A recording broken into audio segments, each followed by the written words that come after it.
Lisa Carter stood in the middle of the huge room. The walls were made of strange blue metal that seemed to glow. Around her sat creatures from 47 different worlds. Some looked like giant insects. Others were made of crystal.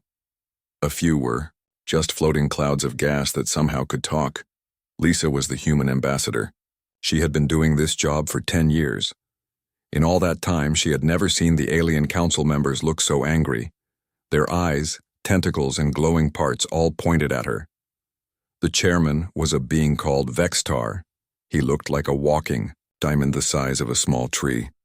When he spoke, his voice came from everywhere at once. It made Lisa's bones shake.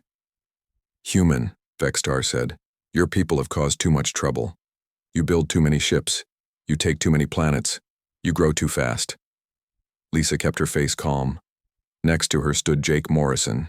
He was a military officer who helped her with meetings like this. Jake slowly moved his hand to a small device on his belt. He turned it on without anyone seeing. Now everything that happened would be recorded. "We have followed all the rules," Lisa said. "We have not broken any laws. Our colonies are peaceful. We trade fairly with everyone." A creature that looked like a giant ant slammed its claw on the table. "Lies," it clicked. "You build war machines. You hide weapons on your worlds. We know what you are doing." The ant creature was General Thokran. His people, the Draknor, were known as the galaxy's best warriors. They had conquered many worlds before joining the council. Thokran had 6 arms and each one ended in sharp claws. His black shell was covered in scars from old battles. "Those are not weapons," Jake said. "They are defenses. The galactic laws say we can protect our homes." "Defenses?" A floating cloud of purple gas laughed. The sound was like wind through broken glass. "You call battleships defenses?" Lisa looked around the room. Every alien face showed the same thing. They had already decided. This was not a trial. It was a sentence. For 300 years, humans had been the new kids in the galaxy. They followed rules made by aliens who had been flying between stars for thousands of years. Humans were careful. They were polite. They tried to fit in. But humans had also been growing. Fast. When humans first left Earth, they had only chemical rockets. It took them months to reach their own moon. Now they had faster-than-light ships that could cross the galaxy in weeks. They had built colonies on dozens of worlds. Each colony was home to millions of people. The other aliens had been spacefaring for much longer, but they moved slowly. They were careful about everything. It took them decades to approve new colonies. They spent centuries debating small changes to their laws. Humans were different.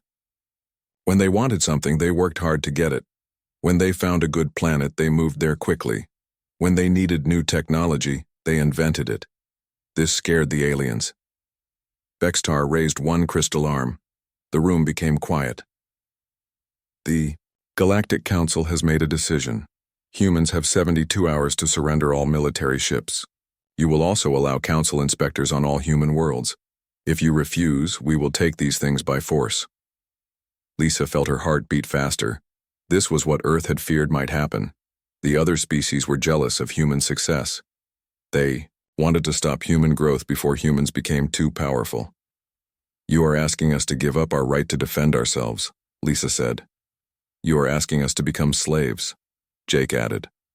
Thokran showed his sharp teeth. "Better slaves than enemies. If you fight us, we will crush you. The Council has over 10,000 warships. You have maybe a few hundred." Lisa looked at the alien faces around her. Some seemed sad about this decision. Others looked excited. A few appeared bored, like this was just routine business. She touched a small button on her jacket. It was connected to a quantum radio that could send messages faster than light. The message she sent was short but very important. "Council demands surrender. Use Protocol 7. The message traveled across space instantly. It reached Earth in seconds. In the deep bunker under the White House, President Helen Rodriguez read the message. Around her table sat the most important people in human government and military. "So it has finally happened," the president said quietly. "They want us to give up." Secretary of Defense Carl Thompson shook his head. "We always knew this day might come. They were fine with us when we were weak. Now that we are strong, they are scared. Admiral Ryan Clark commanded all human space forces. He was an old man with gray hair and hard eyes. "Ma'am, we have been preparing for this for 50 years. Our ships are ready. Our people are ready." Maya Singh ran the intelligence service that watched the aliens. She was young but very smart. "The Council thinks they know everything about us. They are wrong. They have no idea what we can really do." President Rodriguez stood up. She walked to a wall screen that showed Earth from space, blue and white and beautiful, home to 12 billion humans. "For 3 centuries we have been the good students," she said.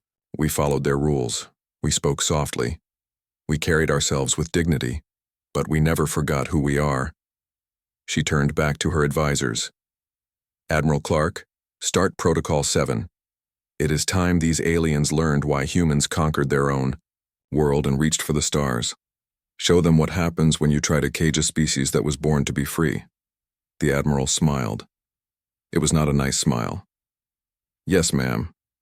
They wanted to see human military power. Let's give them a demonstration.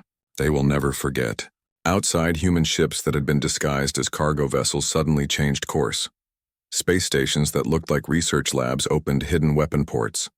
On dozens of worlds, underground factories started working at full speed.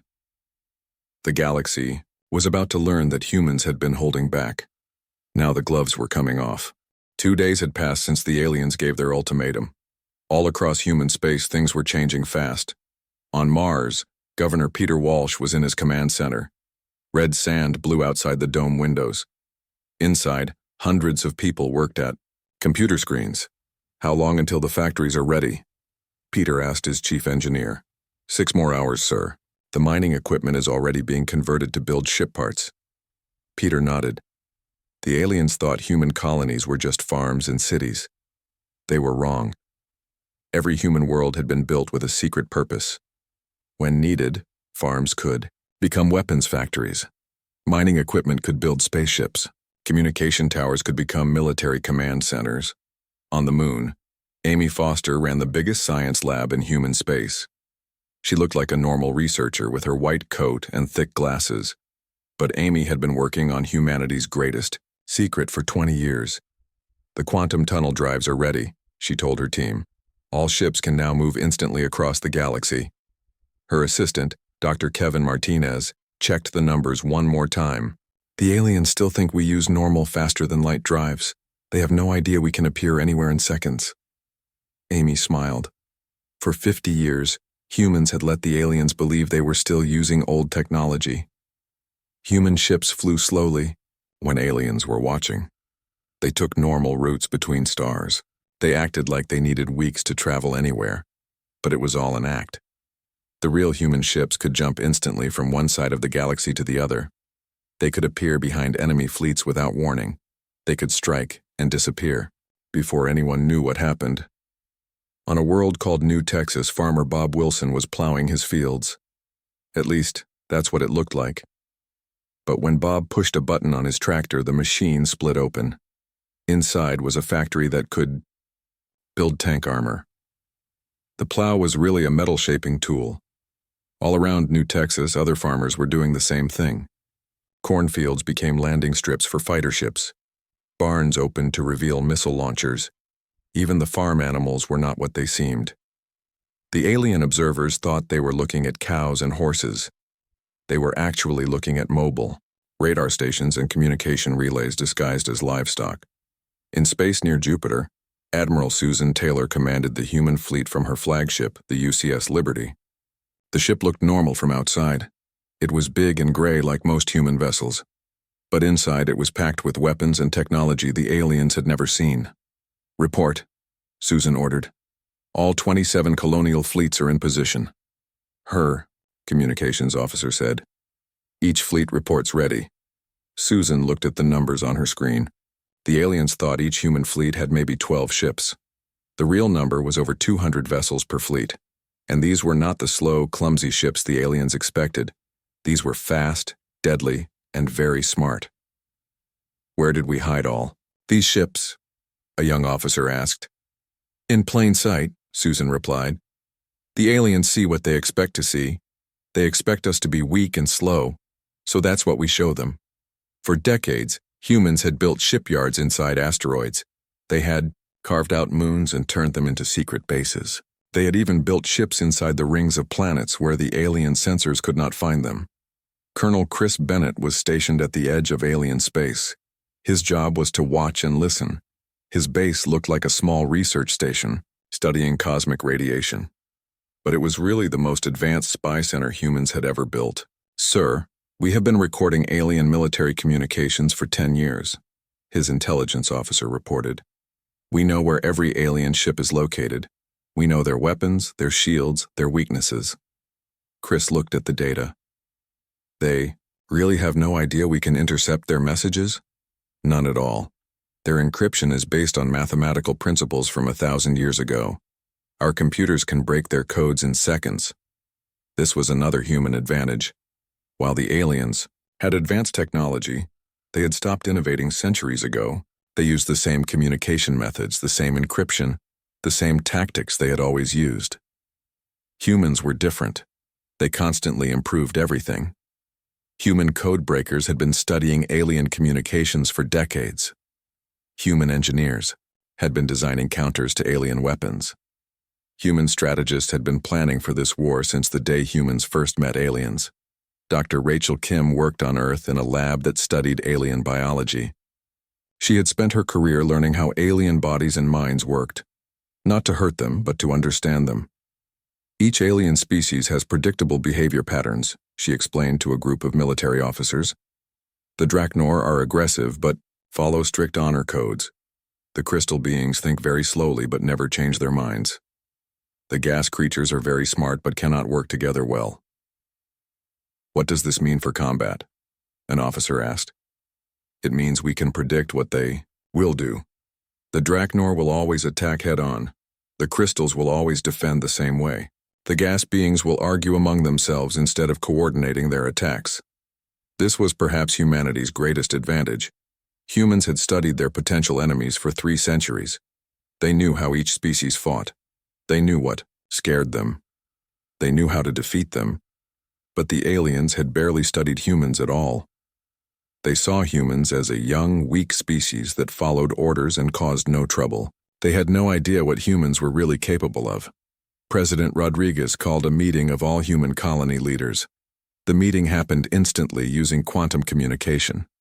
Leaders from dozens of worlds appeared as holograms around the table. "The moment we have prepared for has arrived," she said. "For 300 years we have built our civilization with this day in mind.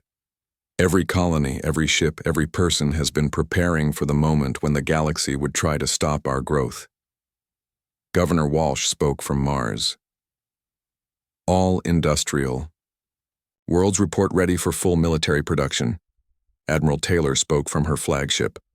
"All fleets are in position and awaiting orders." Dr. Foster spoke from the moon. "All advanced technology systems are operational." The president nodded. "Then let us show these aliens what they have awakened."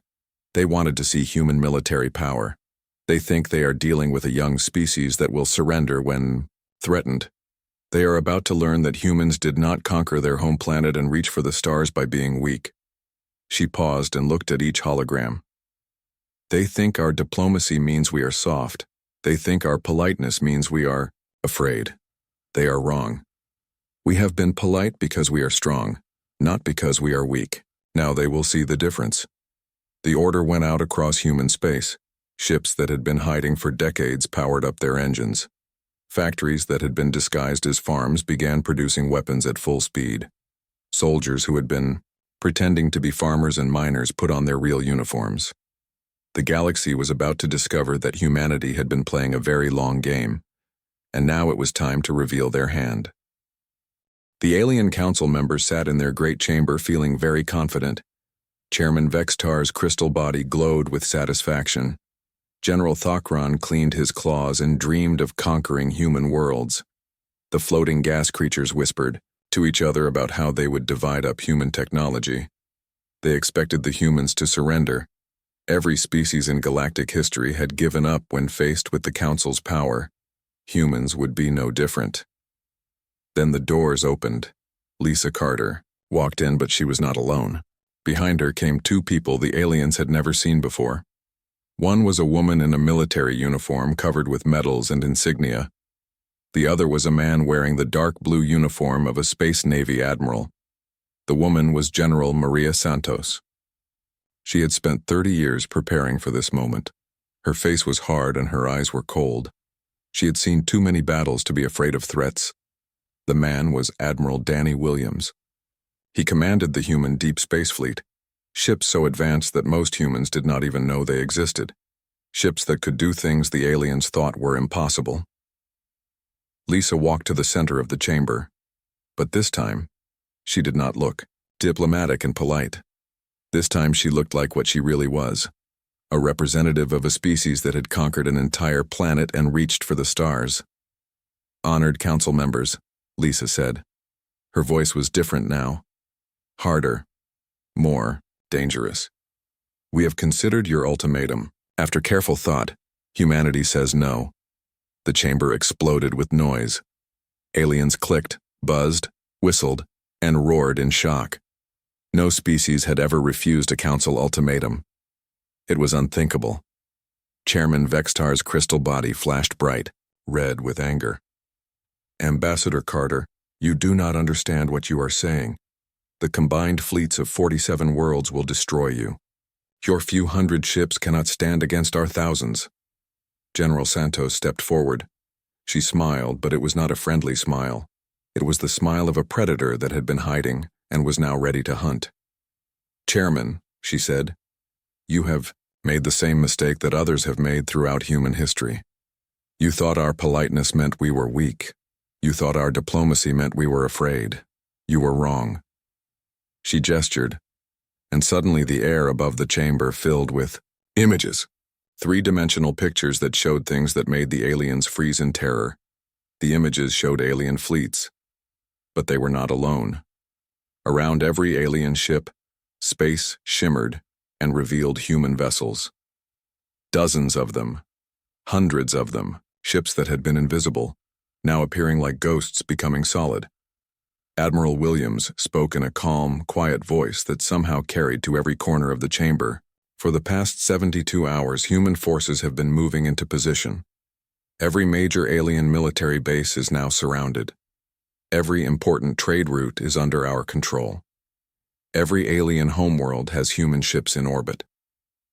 General Thokran jumped to his feet, his 6 arms waved wildly. "Impossible! Our sensors would have detected you. Our intelligence networks watch everything." Dr. Amy Foster appeared as a hologram in the chamber. She was still on the moon, but her image was perfectly clear. She looked at the alien general with amusement. "General," she said, "your sensors see what we want them to see. Your intelligence networks have been feeding you false information for 10 years. Did you really think a species that went from chemical rockets to faster-than-light travel in 3 centuries would be satisfied with your slow pace of expansion?" The truth began to hit the aliens like a physical blow. Humans had not been struggling to keep up with galactic civilization. They had been pretending to be weak while they grew stronger. "You have been studying us for 300 years, Lisa continued. "But we have been studying you longer. We know how each of your species thinks. We know how you fight. We know your weaknesses." More images appeared. These showed alien military plans, communication codes, and secret weapons. Information that should have been impossible for humans to obtain. "We know that the Draknor always attack straight ahead, because your honor code forbids retreat," General Santos said, looking directly at Thokran. "We know that the crystal beings take exactly 17 seconds to make any decision because of how your minds work. We know that the gas creatures cannot coordinate attacks because you argue with each other instead of following orders." Each alien species looked shocked as their deepest secrets were revealed. Humans knew things about them that they thought were hidden forever. Admiral Williams activated another display. This one showed the real size of the human fleet. Not the few 100 ships the aliens expected, but over 50,000 vessels. Massive battleships, fast destroyers, and ships of designs the aliens had never seen. "Where did all these ships come from?" the purple gas creature whispered. "We built them," Admiral Williams replied simply. while you spent centuries debating every small decision, we worked. While you held committee meetings about whether to explore new star systems, we colonized them. While you argued about trade regulations, we created the largest industrial base in the galaxy. The images changed again. Now they showed human colonies that the aliens thought were farms and cities, but the facades were falling away, revealing massive factories, shipyards, and military bases. Every human world was designed for war production, General Santos explained. Every farmer was trained as a soldier. Every merchant ship can become a fighter. Every communication relay can become a command center. Dr. Foster's hologram smiled coldly. You thought you were watching a primitive species that followed your rules. You were actually watching the most advanced military civilization in galactic history prepare for the war you insisted on starting. Chairman Vextar's crystal body had turned pale blue with fear. But you seemed so peaceful. You followed all our laws. You never threatened anyone. We followed your laws because we chose to, Lisa replied. We were peaceful because we wanted to be. But you mistook our choice for weakness. Now you will learn the difference. She walked closer to the chairman's platform. You have 6 hours to withdraw your ultimatum. 6 hours to formally recognize humanity's right to exist as equals in this galaxy. Fail to do so, and you will discover why every predator species that ever threatened humanity on Earth is now extinct. The chamber was completely silent. For the first time in thousands of years, the Galactic Council faced a species that was not afraid of them. More than that, they faced a species that had quietly become more powerful than all of them combined. You cannot be serious, Thakran said, but his voice shook. You would fight all of us? General Santos turned to look at him. General, we would not fight you. Fighting implies some chance of your victory. What we would do is demonstrate why humans became the dominant species on a planet where everything tried to kill them. Admiral Williams added, your species achieved spaceflight and then became comfortable. You stopped growing, stopped innovating, stopped pushing boundaries. Humans never stop. That is why we will win. The aliens looked at each other with growing panic. They had expected to intimidate a weak species into submission. Instead, they had awakened something far more dangerous than they had ever imagined. 6 hours, Lisa repeated. Choose wisely. The human delegation turned and walked out of the chamber, leaving the aliens to contemplate the most important decision in galactic history. Behind them, the holographic displays continued to show the overwhelming power that humanity had been hiding. The galaxy would never be the same. 3 hours had passed since the humans gave their 6-hour deadline. In the council chamber, the alien representatives were arguing loudly.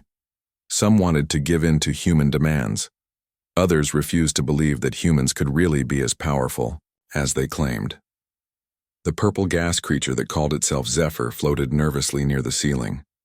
Even if their claims are true, surely they cannot fight all 47 species at once. The numbers are impossible.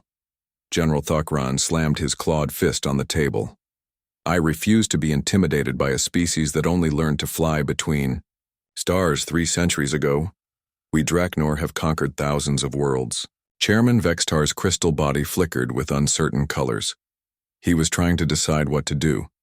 The evidence the humans had shown was disturbing, but perhaps it was all an elaborate trick. We need proof, he announced. If humans are truly as powerful as they claim, let them demonstrate it. That was exactly what General Santos had been waiting to hear. From her position on the human ship in orbit, she opened a communication channel to the council chamber. You want a demonstration? She asked. Very well. Admiral Williams, please show them the Proxima operation. Admiral Williams was aboard the UCS Ranger, one of humanity's newest warships. The ship was invisible to alien sensors, floating in empty space near the Proxima Centauri system.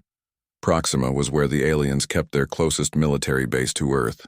Beginning demonstration now, Williams said calmly.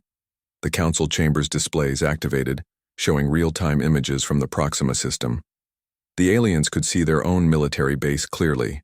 3 massive Draknor battlecruisers floated near a space station. 12 smaller support ships patrolled the area. The base was commanded by War Chief Koltar, General Takran's younger brother. Koltar was known for his hatred of humans. He had spent years planning how he would invade Earth when the order came. War Chief Koltar, came a human voice over the communication system. This is Captain Tony Rodriguez of the UCS Ranger. You have 30 seconds to surrender and prepare to be boarded. On the displays, the aliens could see Koltar's reaction. The Draknor War Chief's mandibles clicked with laughter. Surrender to what? Koltar roared. I see nothing but empty space. You humans have finally lost your minds. 20 seconds, Captain Rodriguez replied calmly. Koltar turned to his weapons officer. Full sensor scan. Find these invisible humans and destroy them. The Draknor ships activated every sensor they had. Energy beams swept through space looking for hidden enemies. They found nothing. 10 seconds. This is ridiculous, Koltar snarled. There is nothing here. Open fire on those human coordinates anyway. Time's up, Captain Rodriguez said. The space around the Draknor fleet began to shimmer like heat waves rising from hot ground. Then reality seemed to bend and human ships appeared everywhere. 47 vessels materialized out of nowhere. They surrounded the Draknor fleet in a perfect sphere, but these were not ships like anything the aliens had ever seen. They were sleek and predatory, covered in weapons that hummed with barely contained energy. In the council chamber, General Thokron's 6 eyes went wide with shock. How did they do that? Our sensors detected nothing. Dr. Foster's hologram appeared again. Quantum tunnel drives. We can move our ships instantly through folded space. Your sensors cannot detect what is not technically there. On the displays, War Chief Koltar was screaming orders. All ships attack, destroy these human vessels. The Draknor fleet opened fire with everything they had. Energy cannons that could crack planets. Missile volleys that could destroy cities. Kinetic projectiles moving at significant fractions of light speed. The alien council members watched, expecting to see human ships explode. Instead, something impossible happened. The human ships simply were not there when the weapons arrived. They flickered in and out of normal space like ghosts. One moment a human ship was directly in front of a Draknor cannon. The next moment it was behind the alien vessel. The weapons passed harmlessly through empty space. Micro jumps, Admiral Williams explained to the stunned council. Our ships can make tiny quantum tunnels lasting just microseconds. Your weapons cannot hit what is not in your dimension. The human counterattack began 47 seconds after the Draknor opened fire, but it was unlike anything the galaxy had ever seen. Human weapons did not try to destroy the alien ships. Instead, they did something far more impressive. Beams of energy that the aliens did not recognize struck each Draknor vessel with surgical precision. The quantum disruptors shut down alien power systems without damaging the ships themselves. Gravitational field generators trapped the alien vessels in invisible nets of twisted spacetime. The aliens were completely helpless, but they were also unharmed. Impossible, whispered Zephyr. To disable ships without destroying them requires incredible precision and control. We have been practicing, General Santos said simply. Captain Rodriguez's voice came over the communication system again.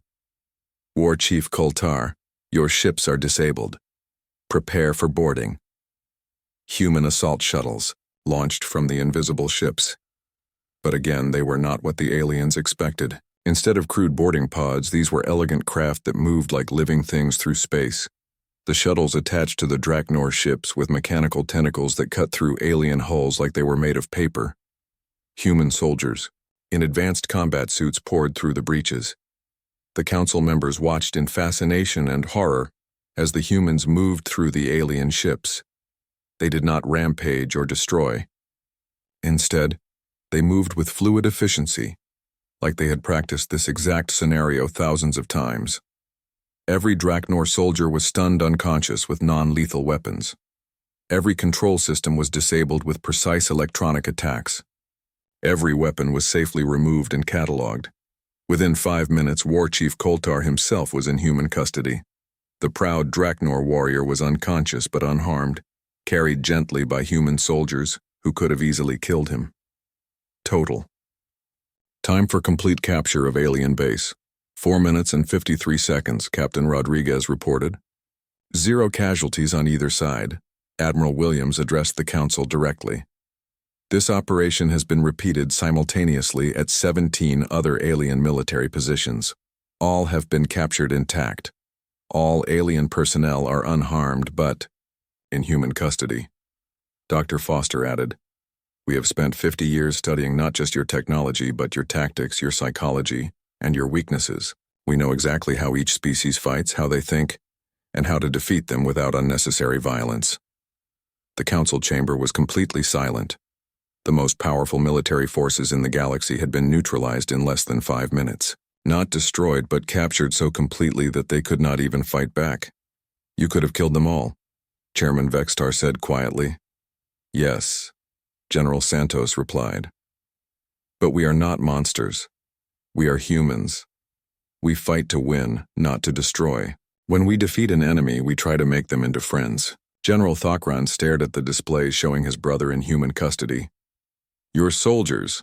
They moved like they had trained for years to capture Draknor ships specifically." "They did," Admiral Williams confirmed.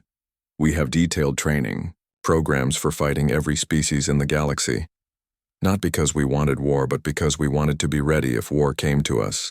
The images changed to show human forces throughout the galaxy. At every major alien military base, the story was the same.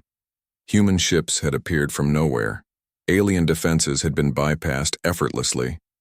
Military forces that had ruled the galaxy for millennia had been captured like children playing war games. "How long have you been planning this?" Zephyr asked in a voice like wind through leaves. "Since the day we first met you," Lisa Carter answered from her position near the chamber entrance.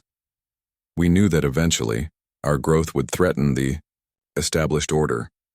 We knew that someday you would try to stop us. We spent 3 centuries preparing for this moment." She walked back into the center of the chamber. "But here is what you still do not understand. We did not do this to conquer you. We did this to save you."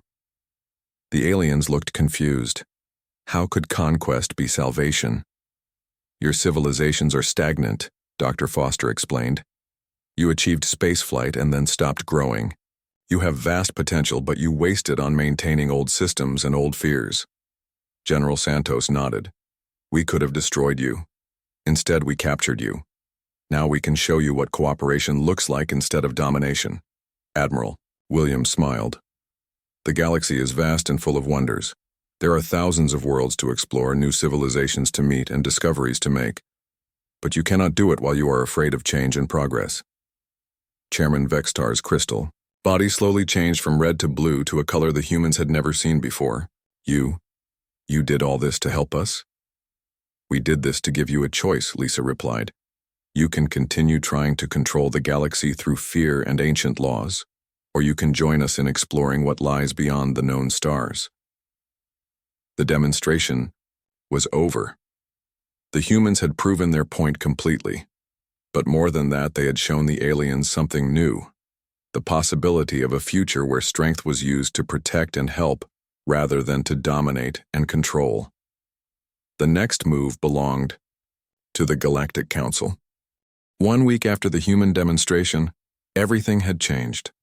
The Galactic Council had withdrawn their ultimatum within hours of seeing human military power.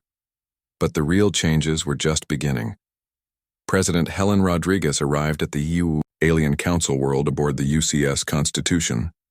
The ship was massive and beautiful, combining human engineering with an artistic design that made alien observers stop and stare. Unlike the practical, boring ships most species used, human vessels looked like they had been built by people who cared about beauty, as well as function. The welcoming ceremony was unlike anything in galactic history. Instead of the usual formal protocols, humans and aliens mingled freely. Human diplomats talked with crystal beings about art.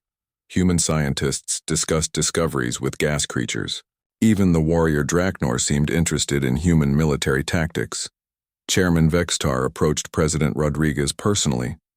His crystal body now glowed with colors that aliens recognized as curiosity and hope instead of anger and fear. "President Rodriguez," he said, "I must ask you something that troubles many of us. Your people could have conquered the entire galaxy. Why did you choose not to? Helen smiled. She was a small woman compared to the towering crystal being, but her presence filled the room. Because conquest is easy, Chairman. Building something better is hard. Any species with enough weapons can destroy others. It takes wisdom to help them grow. The formal council session began with a very different atmosphere than the previous meetings. Ambassador Lisa Carter was still there, but now she was joined by dozens of human experts in science, technology, medicine, and engineering. General Santos stepped forward with a proposal that had been developed by the best human minds over many years. The current council structure assumes that age equals wisdom and that stability equals safety. But you have all stopped growing. Your species achieved greatness and then decided that was enough. She gestured to a display showing galactic maps. Look at your expansion over the past 1,000 years. The Draknor have not colonized a new world in 3 centuries. The crystal beings have not developed new technology in 500 years. The gas creatures have not even left their home systems in over a millennium. Dr. Kevin Martinez, the quantum physicist from Jupiter, added his own observations. Meanwhile, the universe around you has continued to change. Stars have been born and died. New planets have formed. The galaxy has evolved, but you have stayed the same. The proposal was revolutionary. Instead of the old council that maintained ancient rules and prevented change, humans suggested a new organization focused on growth, discovery, and cooperation. We offer to share our technology, Dr. Foster announced, not as conquerors giving gifts to the defeated, but as partners working toward common goals. She activated a series of displays that made the aliens gasp in amazement. Medical technology that could extend lifespans by thousands of years. Agricultural techniques that could turn desert worlds into gardens. Energy systems that could power entire civilizations without polluting their environments. These are not weapons, Dr. Foster continued. These are tools for building better lives. We give them freely to any species that wants to use them for peaceful purposes. But the most shocking revelation came from Director Maya Singh, who had been quiet during most of the meeting. She stood up and activated a display that showed star charts of regions beyond the known galaxy. For the past 50 years, human deep space exploration fleets have been mapping areas beyond council space, she announced. We have found hundreds of habitable worlds, thousands of resource-rich systems, and most importantly, we have detected signs of other civilizations. The chamber erupted in excited chatter. The discovery of new civilizations was the most significant news in galactic history. There are at least 12 other spacefaring species in nearby galaxy regions, Singh continued. Some are more advanced than us. Others are just beginning to leave their home worlds. All of them could benefit from contact with a unified galactic community. Admiral Williams took over the presentation. But we cannot make contact with these civilizations while we are fighting among ourselves. They need to see that different species can work together peacefully. They need to see cooperation instead of conquest. The transformation of galactic society did not happen overnight. Some alien species, especially the more traditional ones, struggled to accept the new reality. But others embraced the opportunities that partnership with humanity offered. The scientific-minded gas creatures were the first to accept human proposals. Within months, joint research stations were established to study quantum physics and dimensional travel. Human scientists learned new ways to think about space and time from beings who existed partly outside normal reality. The artistic crystal.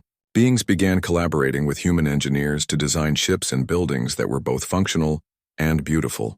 The results were structures that looked more like sculptures than machines, combining the best of both species' abilities. Even the warrior Draknor found new purpose. Instead of conquering worlds, they became explorers and protectors. Human and Draknor ships began joint missions to investigate dangerous regions of space and rescue other species from natural disasters. 6 months after the crisis, Ambassador Carter delivered her final report to President Rodriguez.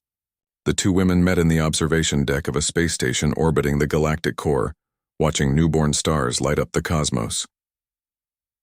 The new Galactic Cooperation Alliance has approved 37 joint exploration missions, Carter reported. Trade agreements now benefit all member species instead of just the powerful ones. Most importantly, we have begun preparation for contact with the civilizations beyond our galaxy. President Rodriguez nodded with satisfaction. And the military situation? Completely transformed. Instead of 47 separate fleets that could barely work together, we now have integrated defense forces trained in human tactics and equipped with combined technology. Any external threat would face a unified galaxy. Commander Morrison, now serving as liaison to the new Rapid Response Force, joined the conversation. The psychological change is the most important part. The alien species spent so long looking backward at their ancient achievements that they forgot to look forward. We reminded them that the universe is vast and full of wonders yet to be discovered. Dr. Foster appeared via hologram from her new laboratory on the Crystal Being's homeworld. The technology sharing program has exceeded all expectations. Each species brings unique knowledge to the partnership. The Crystal Beings understand matter in ways we never imagined. The gas creatures can manipulate energy fields we did not know existed. Even the Drachnor have biological adaptations that could revolutionize human medicine. But perhaps the most significant change was in attitude. The galaxy had spent thousands of years focused on control, stability, and maintaining the existing order. Now, for the first time in millennia, entire civilizations were excited about the future. Admiral Taylor sent a message from the edge of known space, where human and alien ships were preparing for the first mission to contact the neighboring civilizations. The joint fleet is ready for departure. 12 species working together heading toward the unknown. It is exactly what the galaxy needed. As the weeks passed, it became clear that the confrontation with humanity had been exactly what the galactic community needed. Not to be conquered or destroyed, but to be reminded of what they could become when they stopped being afraid of change. The old Galactic Council had ruled through fear and tradition. The new Galactic Cooperation Alliance led through inspiration and shared dreams. Instead of maintaining ancient borders, they were expanding into infinite possibility. President Rodriguez stood at the viewport, watching ships from dozens of worlds, preparing for journeys that would have been impossible under the old system. Human vessels flew alongside crystal ships, gas creature energy forms, and Drachnor exploration craft. The galaxy thought it was dealing with dangerous children who needed to be controlled, she said quietly. Instead, they discovered that sometimes the youngest member of the family is the one with the vision to lead everyone toward a better future. The age of human expansion had truly begun, but humanity was not walking that path alone. For the first time in galactic history, dozens of species were moving forward together, toward discoveries and adventures that none of them could have achieved alone. The universe was vast, full of wonders and possibilities, and finally, the galaxy was ready to explore them all.